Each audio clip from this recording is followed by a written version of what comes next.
ঘাতক আর ঘাতকের শিকার, কেউই লোকসান এড়াতে পারে না। মোট কথা, রাজনৈতিক সহিষ্ণুতা হারালে গোটা জাতি ক্ষতির সম্মুখীন হয়ে পড়ে, আর এই ক্ষতি কখনো পূরণ হওয়ার নয়। মোট কথা, রাজনৈতিক সহিষ্ণুতা হারালে গোটা জাতি ক্ষতির সম্মুখীন হয়ে পড়ে, আর এই ক্ষতি কখনো পূরণ হওয়ার নয়। অতএব রাজনৈতিক সহিষ্ণুতার তাগিদ এসেছে সব কালে, সব বিবেকী মানুষের কাছ থেকে। আর এই তাগিদ সংশ্লিষ্টরা কখনো আমলে নিয়েছে, কখনো হয়েছে উপেক্ষিত, আর পরিণতি এসেছে সে অনুযায়ী। আসসালামু আলাইকুম। রাজনৈতিক সহিষ্ণুতা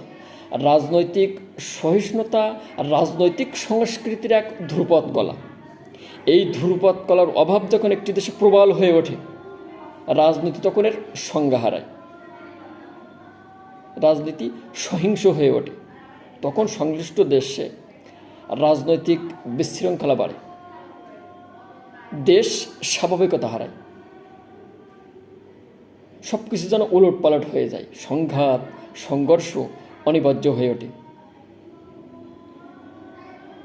আর তখন এর লোকসান গুনতে হয় সব পক্ষকে।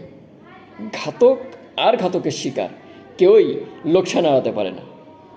মোট কথা, রাজনৈতিক সহিষ্ণুতা হারালে গোটা জাতি ক্ষতির সম্মুখীন হয়ে পড়ে, আর এ ক্ষতি কখনো পূরণ হওয়ার নয়। অতএব রাজনৈতিক সহিষ্ণুতার তাগিদ এসেছে সব কালে, সব বিবেকী মানুষের কাছ থেকে। আর এই তাগিদ সংশ্লিষ্টরা কখনো আমলে নিয়েছে, কখনো হয়েছে উপেক্ষিত, আর পরিণতি এসেছে সে অনুযায়ী।